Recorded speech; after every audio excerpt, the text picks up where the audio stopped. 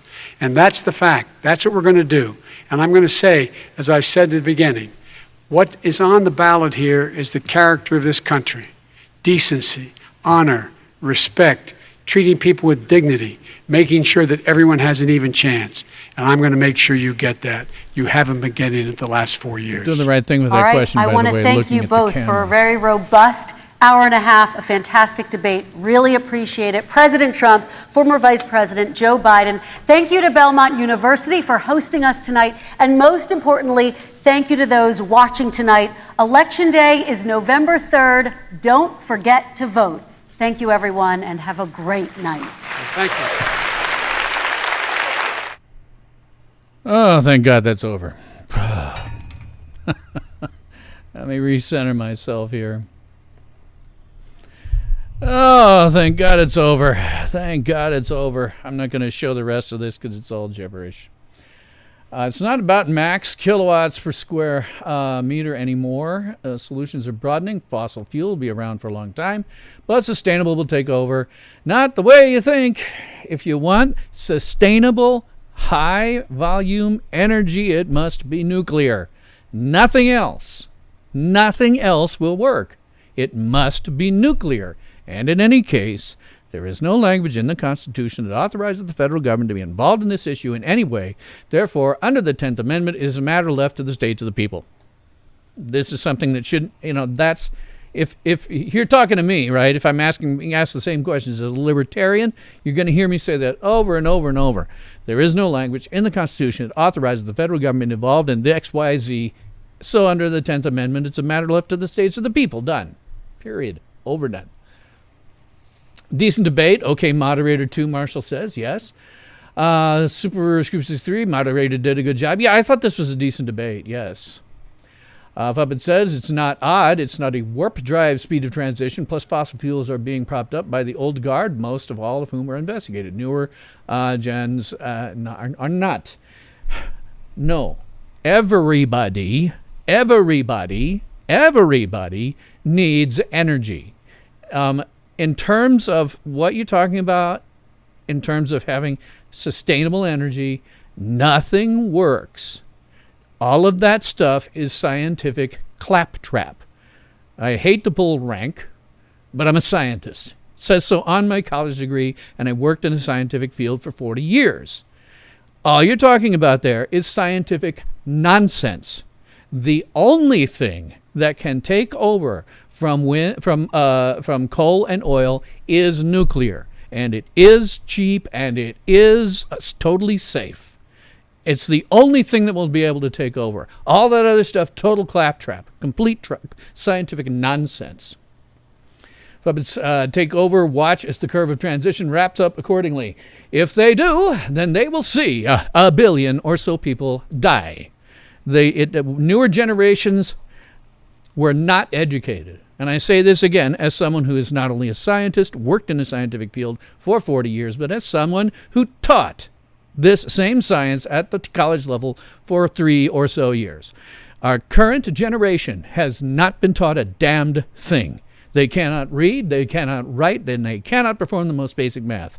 And to be honest, while I don't like seeing our schools closed due to that virus I can't mention, I don't like seeing our schools closed. What's happened has not surprised me at all.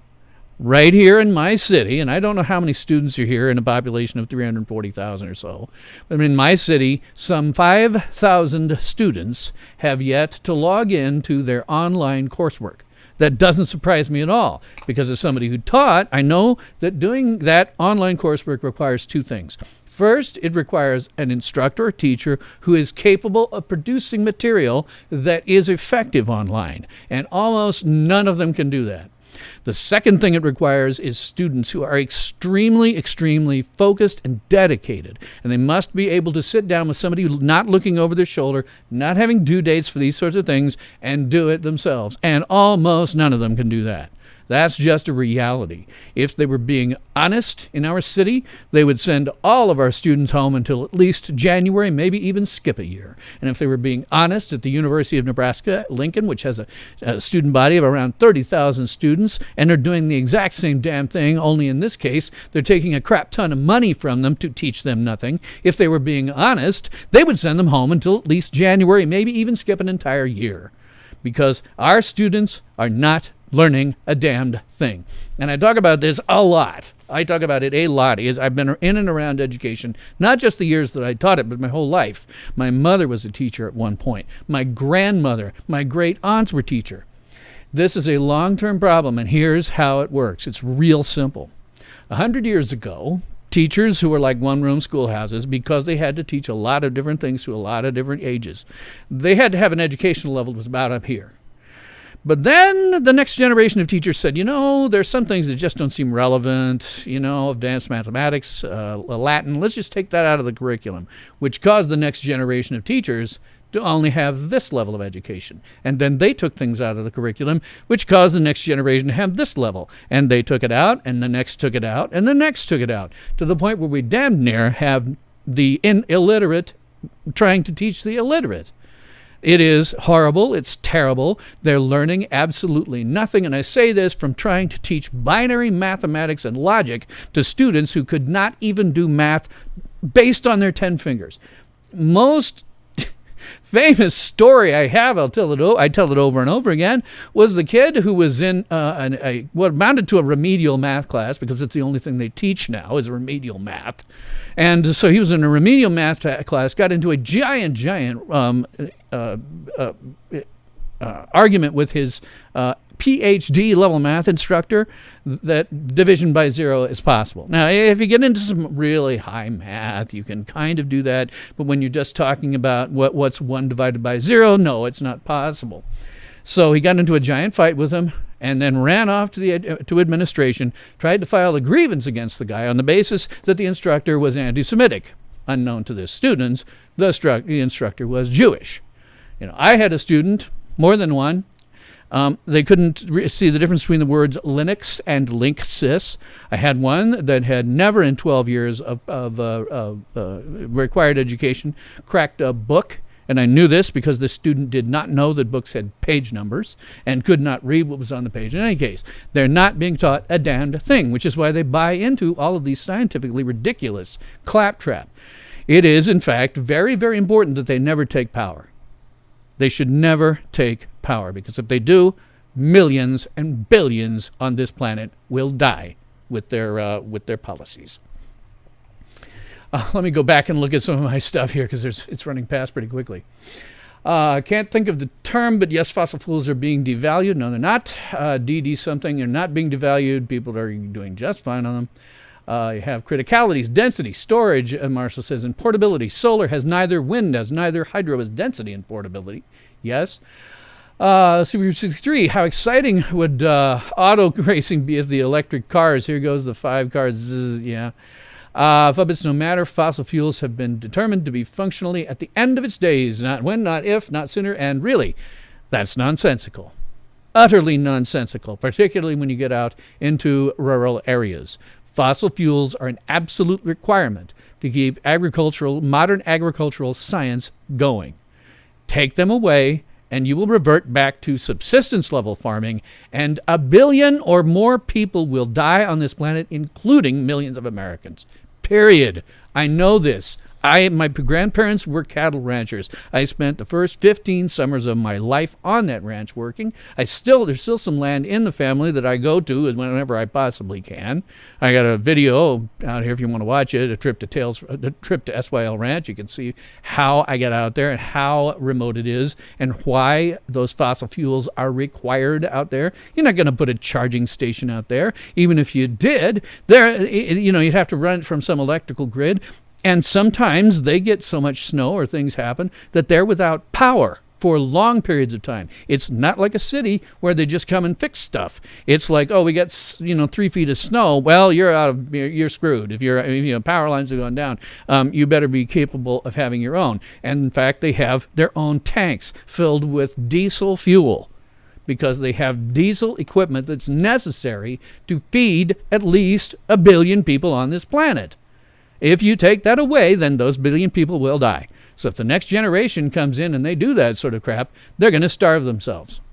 And in point of fact, I think if they tried it in very short order, the nations of the world who require our food would be screaming at us and potentially declaring war, if they could.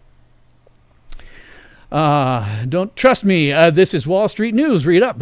Please feel free to email me at call-in@SYL Ranch TV with your actual facts.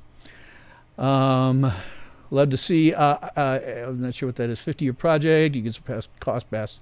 I'm not sure what LFTR is. Fuppets, it's easy. Oops, hang on, flip past it here. Where? It's easy to find the info about sustainable surpassing fossils in terms of development. These stories were a big deal a few months ago. Here's the deal, man. Whenever you make any kind of argument, it is up to you to provide the evidence. It is not up to me to go and look for it. When you make an argument, it's up to you to provide the evidence. When I'm talking about how our students are not taught a damn thing, I am providing you the evidence in terms of both my own anecdotal experience, and if you want to read it, there's a beautiful, beautiful article by Robert A. Heinlein called The Happy Days Ahead. And Heinlein was a strange guy. He kept a lot of newspaper clippings on a lot of different subjects. So when he came to write that article, which was largely about the decline of education in the United States, he had newspaper clippings dating back all the way to the 1920s about about education on which he could draw. That was 1980 that he wrote that. If you read it, just project forward and you can see exactly what happened.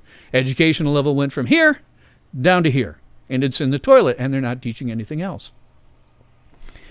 In terms of returns, not so much. Antifa Super Soldier, hi, nice to see you tonight. Pretty anecdotal. If you're talking about me, I have a lot of anecdotes, but I'm not the only one. I have other people who are involved in the educational field when I was doing it, and I would email them and say, are you seeing this at your college? And they say, yes, we're seeing it all the time at our college. They're getting taught less and less and less and less. College is now something that has become remedial more than anything else. When you get into advanced degrees, it's a little better. But when you're just talking about a bachelor's degree, it is remedial. Let's see. Sarshi's player, like the dude who tried to get pi legally changed to 3 to make it easier to remember. Yes. Fub says it's not just about cost per watt, etc. As I said, it's becoming a socio-political issue. The younger humans don't want dirty fossil fuel anymore. They want clean, sustainable solutions. They'll love that right up until they start freezing to death in the winter. It's the only thing, the sole thing that can take over for fossil fuels is nuclear. Anything else will not work. It is scientifically claptrap. It will not work. Nuclear is the only thing that will work. Super Soldier, plenty of smart Gen Z students. Sure, they're smart. They're just not being taught anything. It's not a question of intelligence. There were lots of really smart people that I taught. There's lots of really smart people. They're not being taught anything. When you are not taught to read, write, or do the most basic math, then you can have any gibberish come out of your face, and you will be totally wrong. And when it comes to things like these fossil, sustainable energy crap, it's totally wrong. It's unscientific. It's just not scientific. You want something that's scientific, use nuclear. That's the only thing that'll work. It's clean and it's safe. Use nuclear. Super Crew 63 says now they're taking away shop classes. Yes, pretty soon we will have unskilled, illiterate generation that will be dependent on government, which will give the government too much power and people less power. Already doing that. And Planet Health Aware, Fuppet says, really? Everywhere is different. Everywhere is different.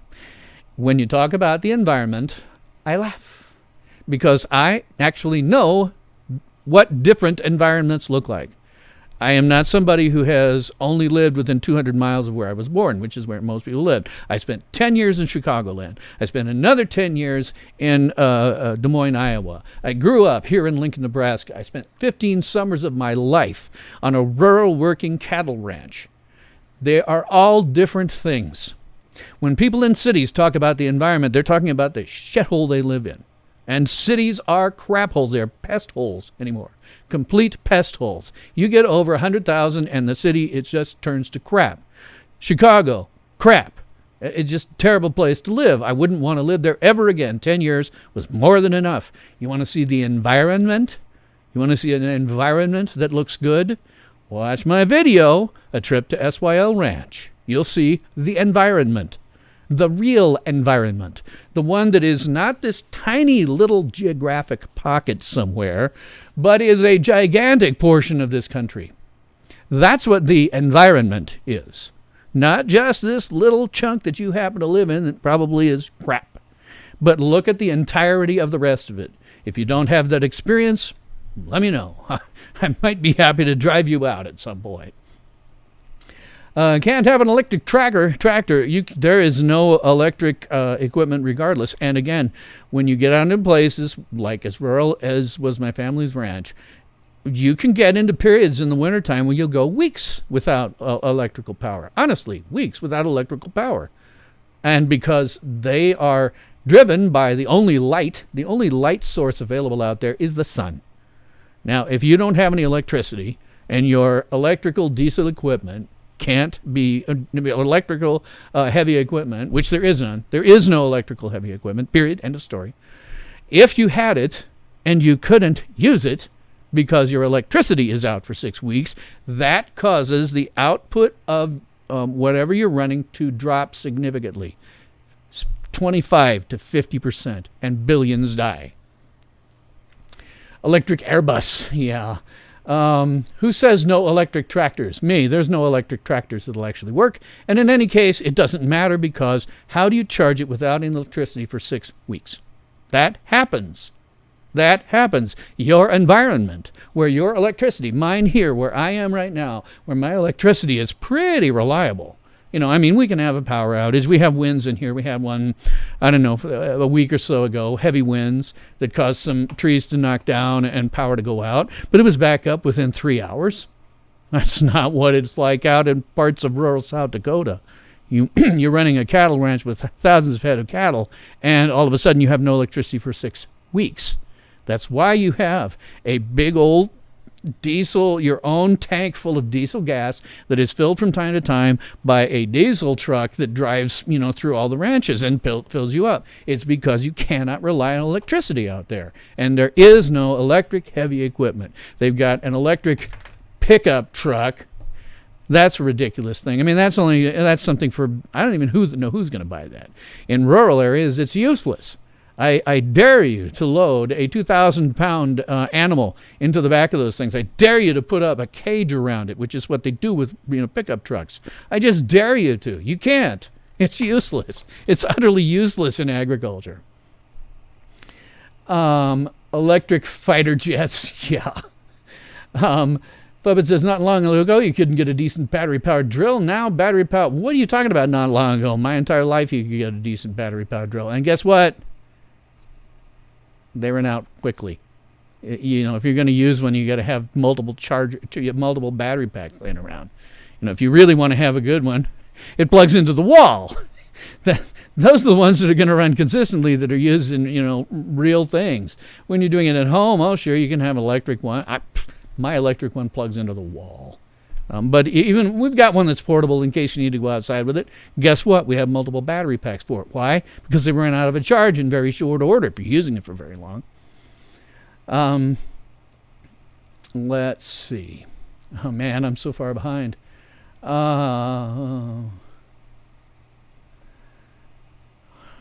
Let's see. This information is hard to gather up. It's out there. Spend an afternoon with Google. No, it's not my job.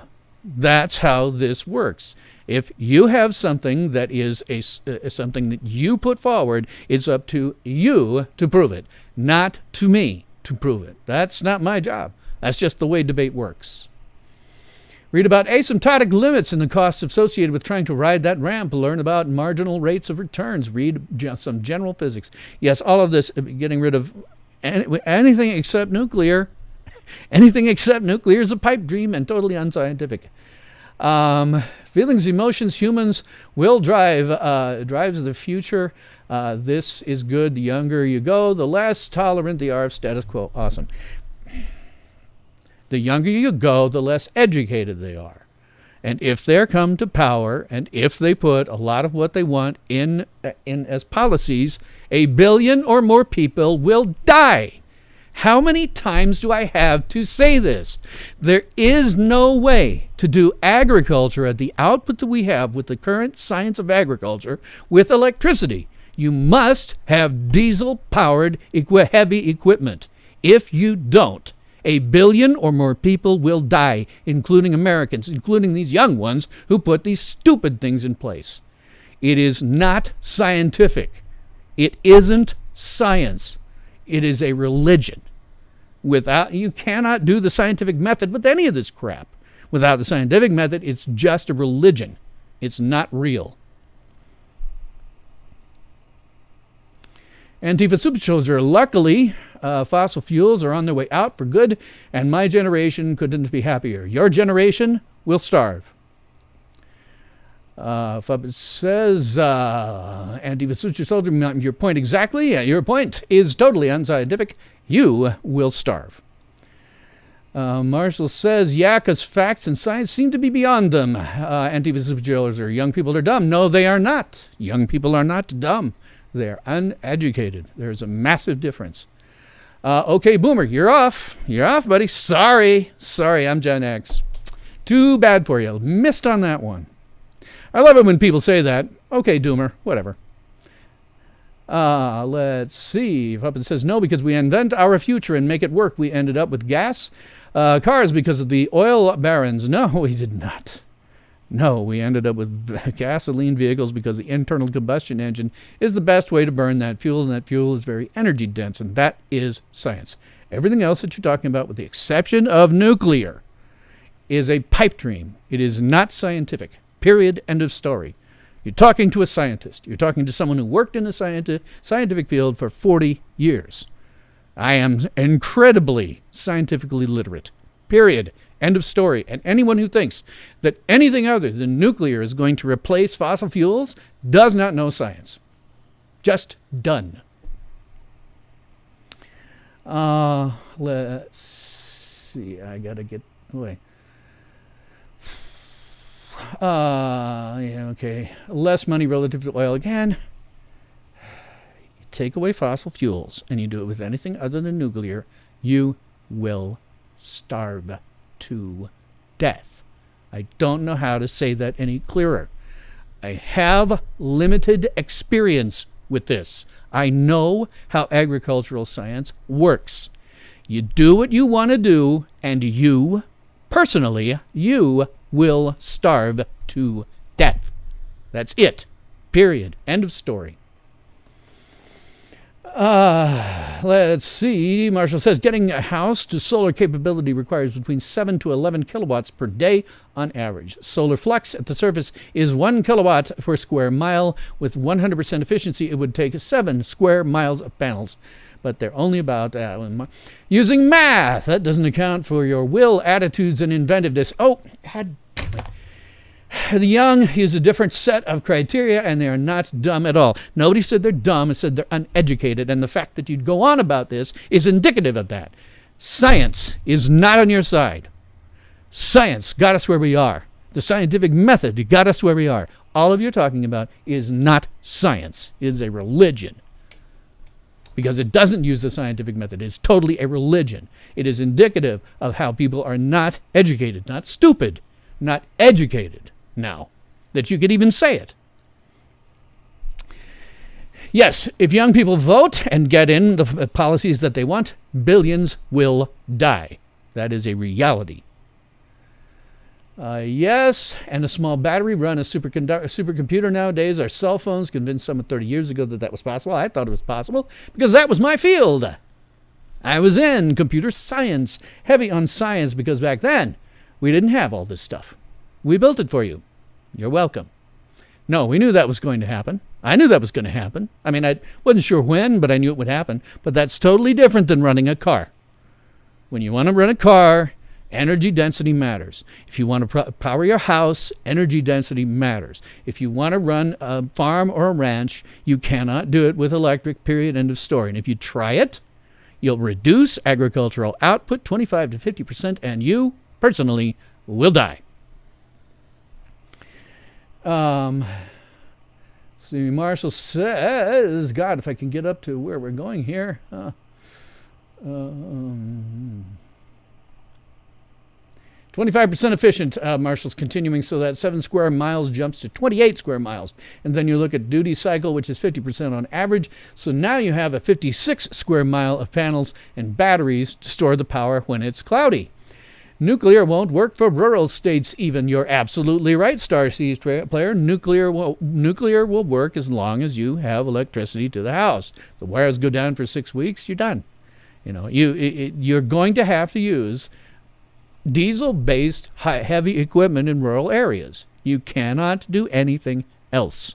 If you try, at least 1 billion people will die, you along with them. Marshall says, Fuppets, I'm looking to go solar, but it's not cost effective. The math is what determines that, not feelings or desires, precisely. Starseed Player says, reliably, yes. Fuppets says, Marshall, using stolid math, the future isn't going to run on the tech stats of today. Fossil fuels, by the way, our subsidies aren't. They take all that money to give it to sustainables and research. Energy density matters. Anytime that they have any federal subsidies for anything, you're still going to hear the same libertarian answer out of me, which is there is no constitutional basis for the federal government to be involved in any of that, period, end of story. Therefore, under the 10th Amendment, it is left to the states of the people. And I would get rid of any subsidies for anything. There is no language in the Constitution that authorizes subsidies for much of anything. I wouldn't have it, period, and let the market deal with it. But in terms of, math is neither stolid nor new. Math is math. That's just the way it is. Math is math. 2 + 2 = 4 every time. And it doesn't matter whether you think we're old and saying, 2 + 2 = 4, it doesn't really. No, 2 + 2 = 4 every time. Science is science every time. Everything that you see in the world around you, everything that you touch in the world around you was created by the scientific method and a generation that wasn't young. The younger generations have not been taught any science. Consequently, they think things like solar and wind are going to take over from fossil fuels, and it's nonsense. You want something that's going to take over from fossil, go to nuclear. There is no other option. Just done. No other option. And Diva says, Super Soldier, didn't you realize you were an environmental scientist? Where did I get that degree? I didn't. I'm just a regular old scientist. But because I'm a scientist, because I know the scientific method, because I'm capable of doing math down to the binary level, I can see easily that all of this is being talked about is not science. It is a religion. If younger generations who do not know any science because they were never taught it, not their fault, their teachers were illiterate too, if they get into power and vote this stuff in, they'll have to vote it back out very shortly because they'll start to starve. Let's see. Our Tanema says, I'm retired with my acreage, livestock, and heavy horses. Be self-sufficient with family and like-minded friends. Hey, go for it, man. LFTRs would work in rural settings. Yeah, true. Science is on your side. No, it isn't. You have no idea what you're talking about, Super Soldier. You have not the slightest clue about the science. Feel free to personally explain it to me with math. Let's see. Starchy Sarah says, thinks he's trolling. I am not. Nor is anybody else that I can see. Explain the scientific method then. Yes, anyone out there who thinks they know what they're talking about with science, explain the scientific method. It's not hard. It's just a few steps. Any science that disagrees with my preconceived notions is religious and stupid. No, any science that does not follow the scientific method is not science. It is a religion. That is what differentiates a religion from science, the scientific method. Take away the scientific method, and you don't have a science anymore. You have a religion.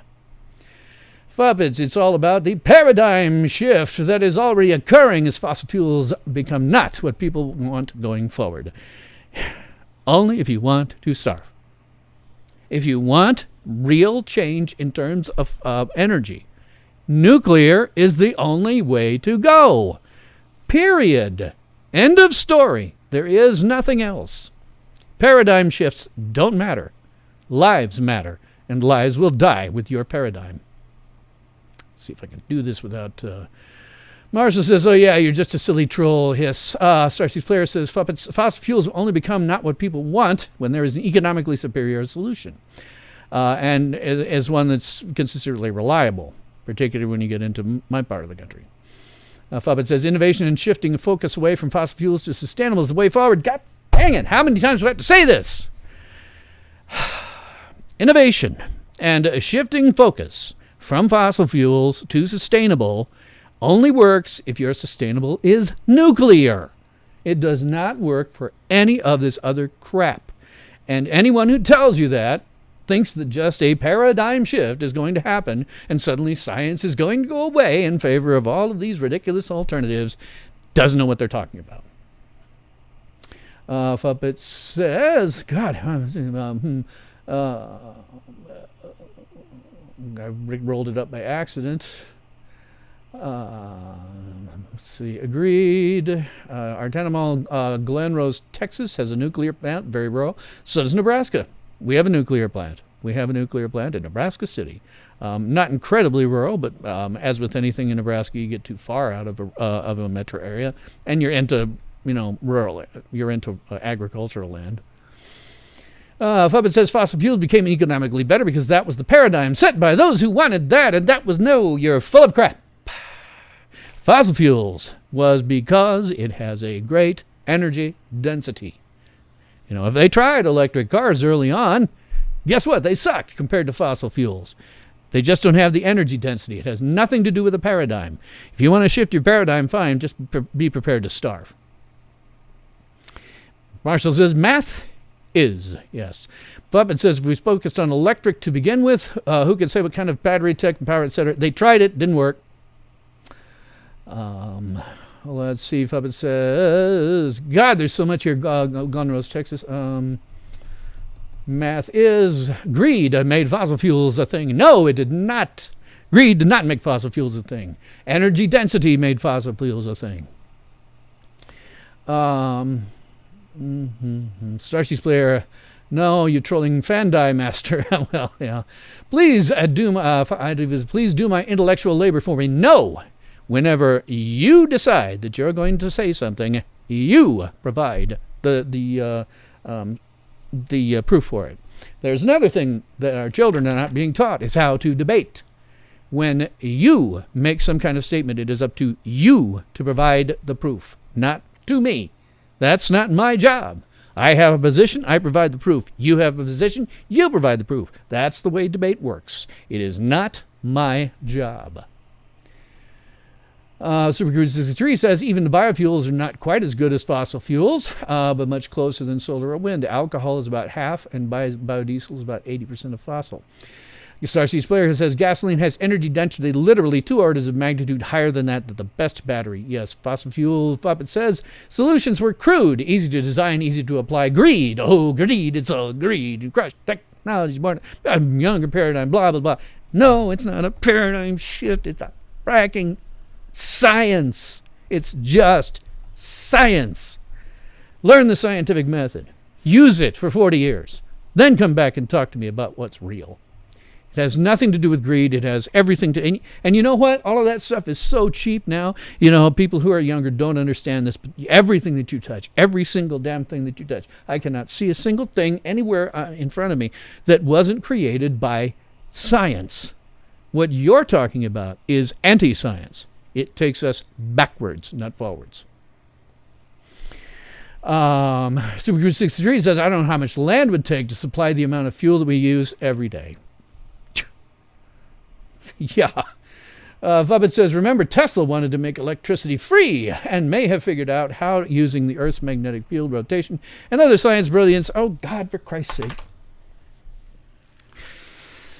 Do you think that given everything that we have advanced for scientifically, that someone wouldn't have replicated that work had Tesla actually done it? You're listening to crap on YouTube that has no basis in reality. Again, Starseeds Player says burden of proof in an argument. Oh, God, I lost it now. Burden of proof of argument is one making the assertion.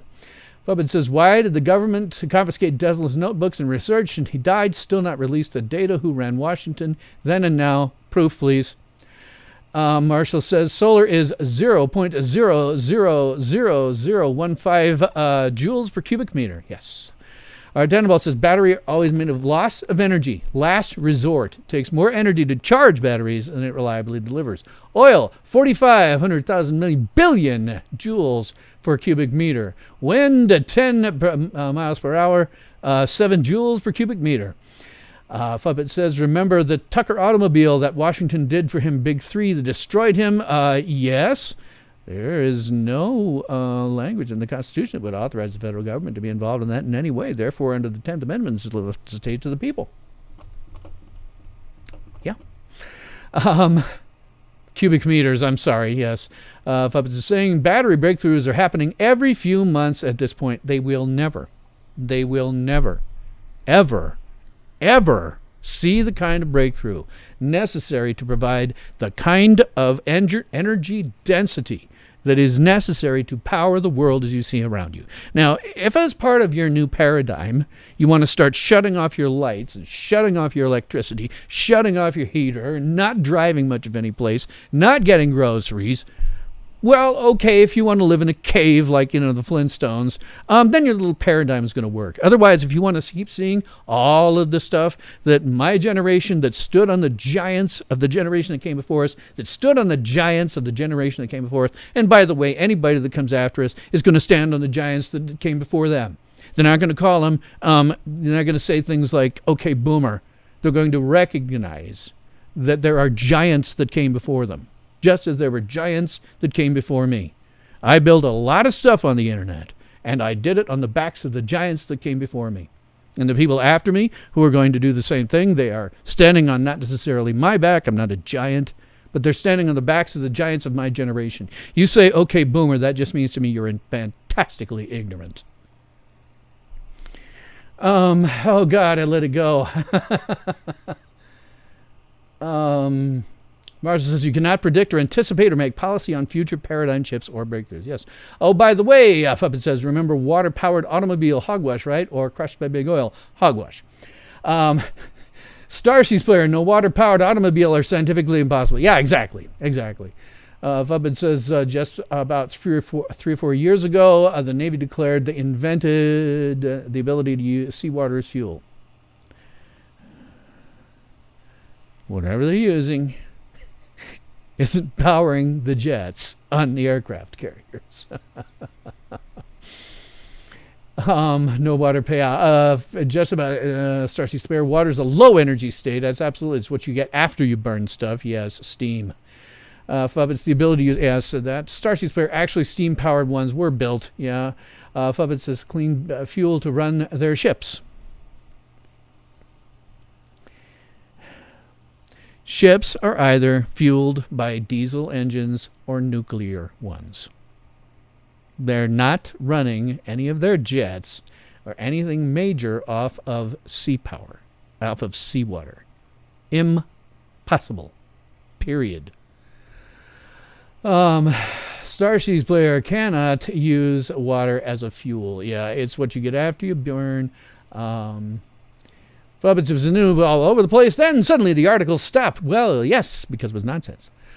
Marshall says, yeah, the actual fuel would be heat or fire. Yes, exactly. It was a scam. You cannot use water as a fuel.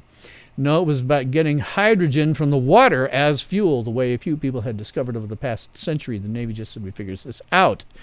Then why are all the ships either diesel or nuclear powered, and there isn't a single water-powered jet on the decks of any aircraft carrier anywhere, nor is there any in design? I have a very good, very old friend who spent many years working for Boeing. He was a forensic engineer. Those are the guys that when the plane falls out of the sky, they bring all the pieces to a big hangar, and then he figures out how it was that it fell apart. Ain't gonna be no seawater-powered jets. Starseeds player, you can use electrolysis to the water to turn it to hydrogen. That takes more energy than putting the energy straight into the motor. Yes. Then they shut up. They were saying they were going to shift all of their ships and subbed away from nuclear and use all this technology instead. Yeah, because it's bullshit. Sorry, I try not to swear on this channel, but it's nonsense. Don't take your word. Research it. No, you research it. You're making an assertion. It's your job to come up with the answer. Marshall says electrolysis takes more energy to split the molecules than is released in free hydrogen by the reaction. Next, they'll claim that they have over-unity motor. Yes. Fuppets is saying, you have a PhD in physics, Starseeds player. Oh, well, I'm going to... physics and PhD in physics. Yeah, okay. You know more than I do about a lot of science. I've dedicated most of my life to studying things like that. Thermodynamics is a bitch. Yes. Thermodynamics is one of the things that I always liked that Sheldon from Big Bang Theory once said, "Gravity, thou art a heartless bitch." So, tell you what, my back's starting to hurt. This is when my back starts to hurt. So I'm going to drop us out here. Puppet says whatever they is, whether they're told to shut up, you were blown away about it. Well, yeah, feel free to go find it. Feel free to help prove the science. It's nonsense. Most of the authors of thermodynamics textbooks committed suicide. Yes. Well, I'm going to let it go here because it's almost 10. We started for me, a couple of hours ago, I guess. I'm just going to let it go here because my back is starting to hurt. I have lower back arthritis. I am not a boomer, but I am a Gen Xer, and we're getting old enough now that some of us, our backs are hurting. So I appreciate anyone being on. I appreciate the spirited conversation. If you've got proof for me that you can show me with math and science that some of what you're talking about is true, I'm absolutely love to hear it. Send me an email to call-in at sylranch.tv. That is not coincidentally. On Thursdays, I usually have a live stream call-in show. I would love to have some of you that are totally disagreeing with me right now. I would love to have you call in on that. If you want to, send me an email to call-in at sylranch.tv. I will then give me your Skype information, and I'll Skype you back. I don't put anything else out there other than that email address because I don't want 5 million people sending me emails and stuff. And if it gets bad on call-in, I could just change it and be done with it. But feel free to send me your stuff. Feel free to send me your Skype information. I'll Skype you back next Thursday. I love to have callers. I have fewer than I'd like. So if you disagree with me, I'd love to have you on. I really would. But that is all the time that we have for that. I would love to keep this conversation going, so please leave your comments, questions, and nasty remarks. I'll do my best to get back to you. So thank you for watching. That's all the time that we have for this episode of Tales from SYL Ranch, where everyone is entitled to my opinion. And I'm Bill Stone.